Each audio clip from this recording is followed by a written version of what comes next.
Hey Track Gang, what's going on in this week's episode of the Boeville in Newtown? Well, it's right over here. Stand by and we'll get into what's happening this week.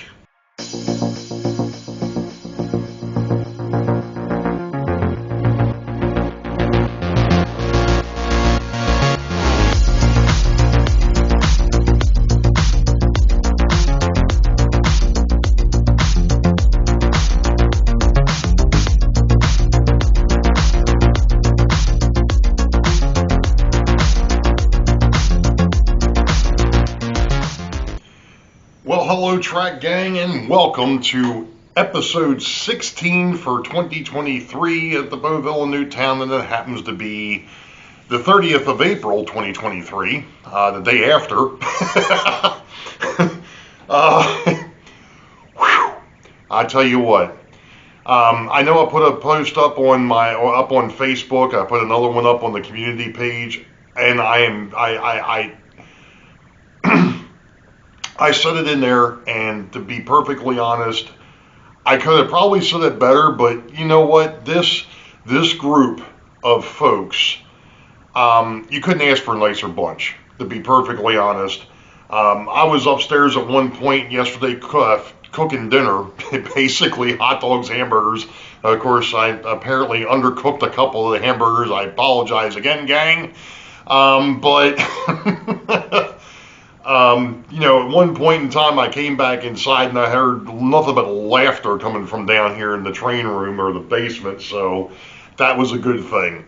Glad everybody that came over had a good time. I'm going to put links and names to the folks that were here and to the folks that I actually met while I was at the train show, and of course finding out that there were other people at the show that I missed. It seems like it goes on. It seems like we go through this all the time. Finding out that, oh yeah, I was at the train show. Where the heck were you? But anyway, no, it was a great time. I'm hoping that everybody had a great time over here. I certainly did. Like I said, what a bunch. What a bunch. And I know Wilmer, Uncle Wilmer at one point when I first got there, and I was late getting there, namely because of the fact that I was running behind to start off with. And then, of course, I get to the train show, and I go ahead and I pull the camera out and my pogo stick, and I'm like, yep, I forgot the external battery. This thing is going to last no more than 5 minutes. So I'm like, well, back in the truck it goes. So instead of carrying that darn thing around all day, I basically put it back in the truck, covered it up, and then I proceeded to walk into the show. But anyway, Uncle Wilmer at one point, everybody was meeting up at the in the food court area. There was a fellow there that had this little N-track module, and he came over to the way it. Uncle Wilmer could probably explain this one better, but from the way I understood it, this guy came over to Uncle Wilmer and was like, "You guys all know each other?" And he's like, "Oh yeah, we're all a bunch of YouTubers." Oh. Were you all from the area? And he's like, oh, no, we got guys from Texas, we got guys from Canada, and he's like, this poor guy was kind of flabbergasted. He's like, you guys are acting like you know each other. He said, well, most of the time we don't. And he said, the only way we do is from seeing each other on the computer. So, it's like I've said before, this community, when we're able to do what we're doing and be able to connect with people from all over the place, all over the world, and it's because we've got common ground and we can all get together and we can have a great time. And yesterday just proved that out one more time. I mean, there was no question, and I appreciate everybody that came over here last night and hung out. Like I said on that Facebook post, I had 3 guys that stayed here till 10 o'clock last night. And unfortunately, now, somebody's going to ask, and before we get too far into it, I had thought of doing a live stream at one point down here last night. The issue was, and anybody that's on the East Coast of the United States, and especially in the Mid-Atlantic, starting Thursday night-ish, I think it was, all the way through Friday, And Saturday morning, it rained. I mean, and it just wasn't a little drizzle. It freaking poured at times. In fact, we got more of it today. It's like I said, it's Sunday, and we got more of it today. That meant, and of course, those that have been to my house before, my backyard is somewhat flat. When it rains, it turns into a freaking swamp. So there was no way that we could all hang out back like we had done back in October of last year, when it was much nicer weather. So everybody was we all kind of hung out down here in the basement, and some upstairs as well. But I brought down a folding table and the chairs so that we had some place to sit. And of course, I'm thinking I'm probably going to have maybe 8 or 10 people here. I'm going to have plenty of room. Oh, no, I was thinking I was going to have maybe 6 or 8 people down here. I ended up with 12, not including myself. So, needless to say, it got a little tight down here. So, which is fine. It was great, like I said, to have everybody in here. I'm not knocking that one bit. It just got a little bit tight. That's all there was to it. And looking back on it, what I should have done was moved a couple of things around down here and made it a little bit different. But you know what they say? Hindsight's always 20/20. So it is what it is. But since we're on the train show, let's go ahead and talk about the train show haul. So I'm going to swing the camera here for a second. I'm not even going to bother stopping. We're just going to roll with it. All right. Now, first thing is, I'm going to get to the bag here in a minute. While I was at the show, I found 2 bags. This is like 2 sheets per bag of random stone. These are going to become, or this is going to become my my bridge pier, or my bridge abutments, and the side part for the dam.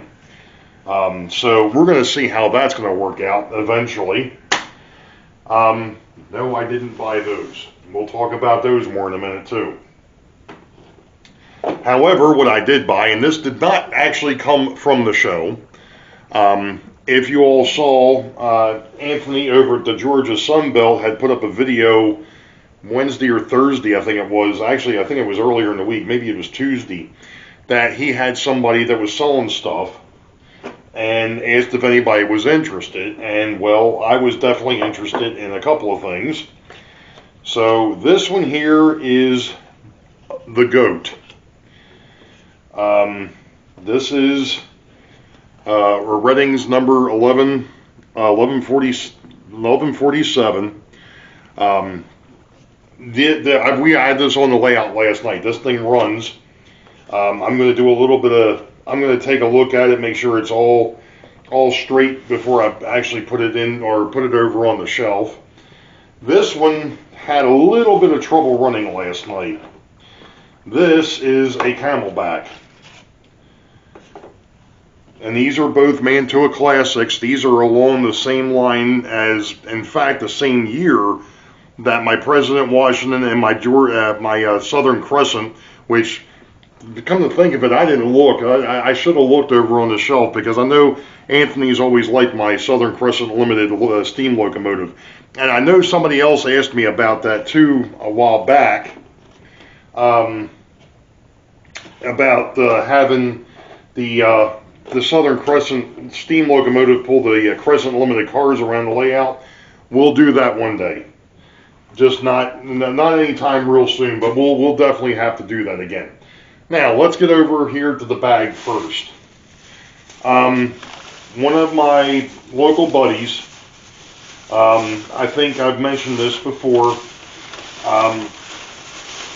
but I guess it's been a year and a half ago or so, has gotten into doing railroad, a model railroad, although right now he's got a 3 or 4 year old son, and obviously he's not to the level that we are. He's a beginner, all well and good. But his uncle had given him some stuff, and he wanted me to check it out, see if it was repairable and do some maintenance on it. So I told him, not a problem. So he had brought him to the show. He actually had 5 locomotives. I'll talk about the other 2 here in a minute. Obviously, we've got an AHM Baltimore and Ohio seed liner that I'm going to look at for him.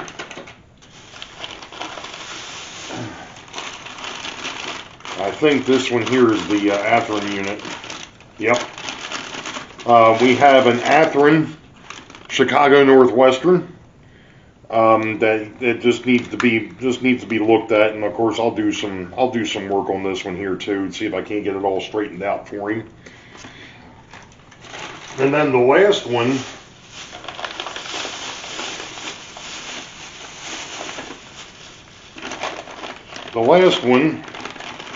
is a AHM Chesapeake and Ohio BL2. So obviously I've done a lot of work on those types of locomotives in the past. I told him not a problem, I'll take a look at them. And I said, hey, why don't you come back to the house? And he's like, no, he says, unfortunately, he said, I've got some other things going on. I said, okay, I tell you what. I said, I'll do the work on them, I'll let you know when they're ready, and you can come over and pick them up. He said, now that sounds like a plan. So sometime in the near future, Eric and his son Braden will be over here, and we'll do some running. You all probably see it before he does. But anyway, because I'm not sure if Eric actually follows the channel. Now, let me get over here to these boxes here. Now, if you notice, these all say BL. Oh, they're not even on camera. There we go. Let's do it that way. These are all Lifelike P2K BL2s. These all belong to our buddy Hot Rod Rodney. What him and I what we worked out is between his 5 and my 2, we're going to try to make as many of them as runners as we can. But he said if we can't, he says he'll take the dummies. So, and there's another caveat to this too. There is a Monon unit in here that I like the shell on. I've already done a trade with him. I'm giving him my Chesapeake and Ohio. So what I'm going to do is I'm going to go through these, clean them up, see what's wrong with them, get them straight, and see what we can do between my 2 and his 5 and see what we can get running. That's going to be the next thing I'm going to get into. So with that, let's go ahead and I'm going to go ahead and grab my chair, and we'll drop the camera down, and we'll do a little bit of maintenance work and see what we can get done. So give me a couple minutes and we'll be back. Okay, so I decided I was going to go ahead and mess with Eric's locomotives first. I thought this was an Athearn unit, and it might be, but this must be pre-Blue Box era, because I've never seen anything like this before. I can tell that maybe the feeler or the bar up here is on the wrong side of the part that comes up from the trucks. But this here's got a metal catch on both sides on top the gearboxes. The motor is obviously because I know that the newer ones, they're a little bit more encased, but this is wild. I don't think I've ever seen a Blue Box that looked like that. So this has got to be, between the era of the these are on top instead of being underneath. Interesting. Learn something new every day, apparently. Wild. Okay, so I'm going to dig into this thing a little bit and see what I find. And if I find something interesting, or a little bit more interesting than just what I've found, I'll bring the camera back on. All right, gang. Well, only thing I really found interesting with this, once I did break it down a little bit, was trying to get the covers off of the trucks. that's a little bit different than what I'm used to working on, but this is now a runner. So I can give that back to my buddy Eric. I just need to find some place to put it to where it's not going to get screwed up here because I've got so much stuff here. I should have done this a little differently, I guess, but that's okay. All right, so the Chicago Northwestern is taken care of. Let's go ahead and, of course, I'm not going to bore you with each one of these because you've seen me work on the AHM ones, and I'm also not going to put them back in the newspaper. I will put them into something else because newspaper is not good for the paint job on most of this stuff. So anyway, we're going to pop this guy open real quick and just take a gander and see what we got in here. Like I said, I'm not going to bore you with each one of these because, like I said, you've seen me work on the AHMs and so on and so forth. But when I opened up that Atherin unit, that is not a blue box. That is, I think that might be, it's either, if it is a blue box, it's a very early one. My goodness, this thing is freaking clean as a damn whistle. Wow. I don't think this thing's been run. Okay, well, let me go ahead and dig in and see what we come up with. Well, folks, if this next one is anything like the first two, well, let's just say it's never good to have, wow, that's interesting. Okay. You know, we talk about making sure that these things have got plenty of lubrication, oil, grease, what have you. Obviously, you don't want to overdo it. Then you've got the opposite problem where it's underdone. Well, in the case of the first two locomotives from Mr. Eric, well, let's just say that the lubrication was next to nothing, which is kind of odd. And this one here's got an issue. You got the same issue as the last one.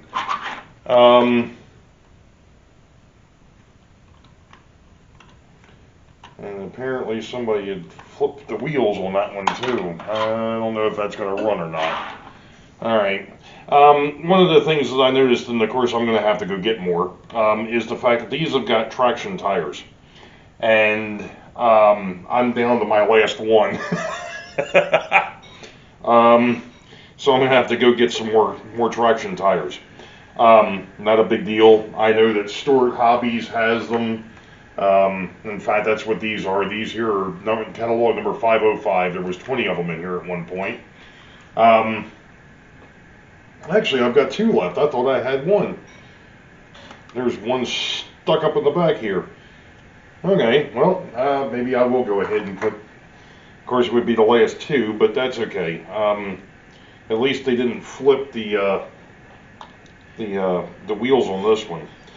But let me go ahead and let me open this up real quick, and I've just noticed something else with this one, and that is the fact that whoever had been into this one once before, instead of taking the rear screw out, looks like what they did is they just bent the living bejesus out of the,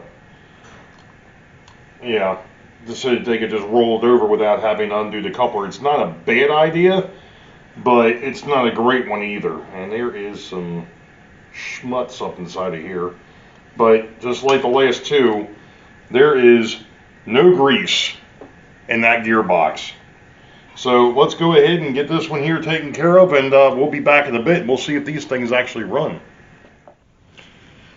Alright folks, just a quick status update. I emailed Rodney last night because, well, part of my issue at the moment is I ran out of parts. I thought that I had more of the new or the replacement geared wheels, and I didn't have enough. So I'm actually waiting to hear back from Walthers, who now owns Proto 2000, to see if they still have or still want to, or still can send out the gears. Not a big deal. So where we're at the moment is we've got two, pardon my head, but we have two running BL2s, the Western Maryland, I believe it's number 81, and the Monin number 36. Now that one there was a trade with Mr. Rodney. So, and I'll show you what I traded to get that one. Actually, I probably already talked about it, but that's okay. So what we've got at the moment is he's getting the Chesapeake and Ohio. This one here has the gears replaced. This one is running. It's been maintained, so that's good to go. The next two, which are his Missouri Pacific and his Rock Island, are waiting new gears. And then the two dummies are the Florida East Coast, which you can't see, and then the last one is the Bangor and Aroostook, which is the same way.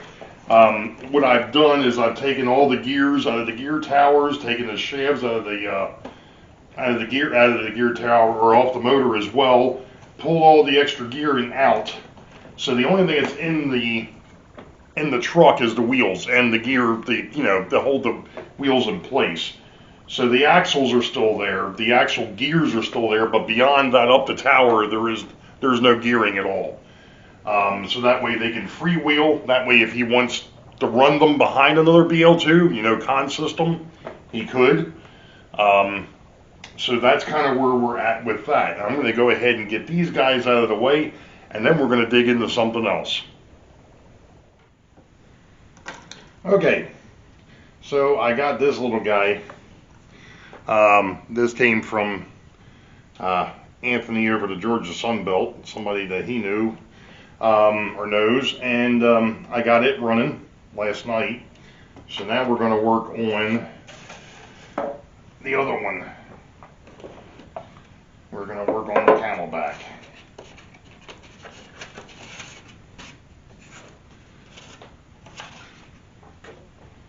Get that stuff out of the way. Now, the only thing I don't like about the way that Mantua put these things in here is the way that they put things in here. You have to take the foam out in order to get to the back, because you actually have to remove these from the back of the foam. There's little finger pushes. And there's the locomotive, and there's the tender.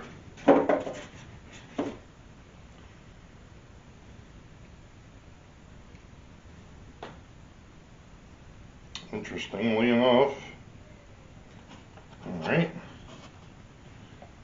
and when we had this thing on the track Saturday night, it did not run very well, or at all. And I have a feeling, more than likely, what's wrong with it is it just hasn't been run. So I'm going to go ahead and see what I can do with it, and we'll be back. All right, folks. I understand that this is probably not the way to do this, but I've got the camera handheld here, and I've got the external battery back in my pocket. It's probably going to be a little dark, but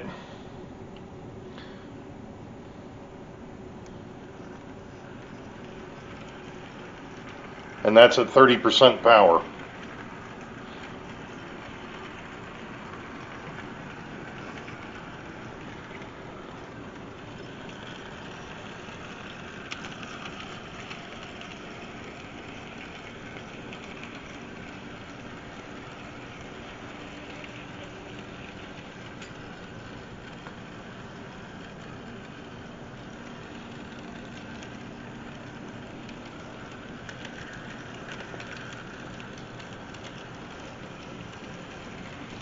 And of course I just realized I should have turned the lights on over at the bar, because it's going to get really dark here in a minute.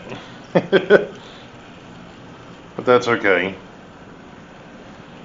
because we're going to just follow this thing.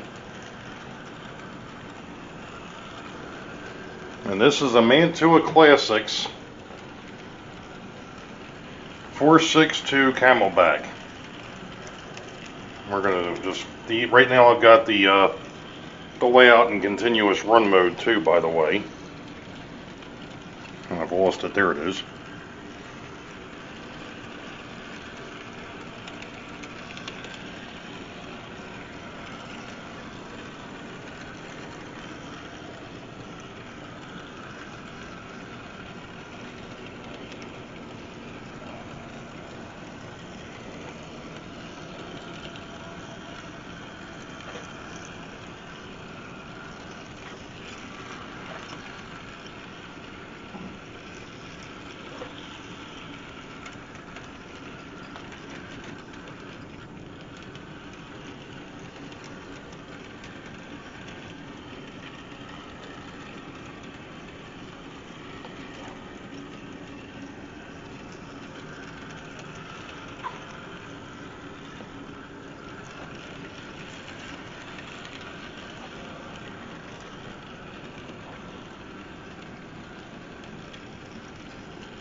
That is sweet. I'm going to go ahead and stop the camera here for a minute, and we're going to switch locomotives. Okay, so now we've got the goat. This is an 040.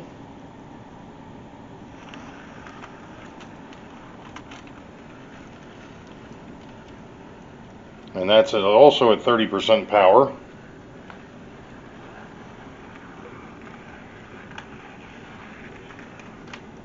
And it would help if I had it on the track.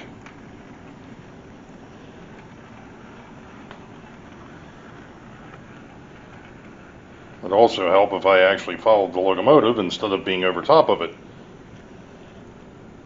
Yep.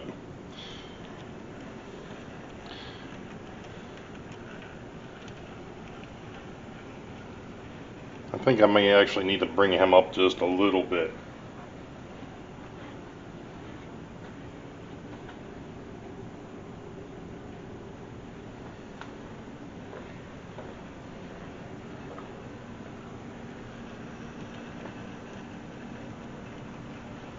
Because to be honest, these short wheelbases do not like these, do not like turnouts normally, or crossovers for that matter. And we're up to 35% power, by the way.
Well, as Uncle Wilmer would say, not bad. All right, track gang. It's been an interesting week. That's all I've got to say to that. I've still got some work to do. My buddy Eric, I've got 2 of the 3 of his locomotives running. As you saw, I got the Goat and the Camelback running. I still need to test the 2 BL2s, my 2 BL2s. And I'm still waiting to hear back from Walthers on the parts for the other BL2s. So, with that being said, you all know the deal. Wait for the highball. Green tracks ahead. Be safe. God bless. And we will catch you next time. See ya.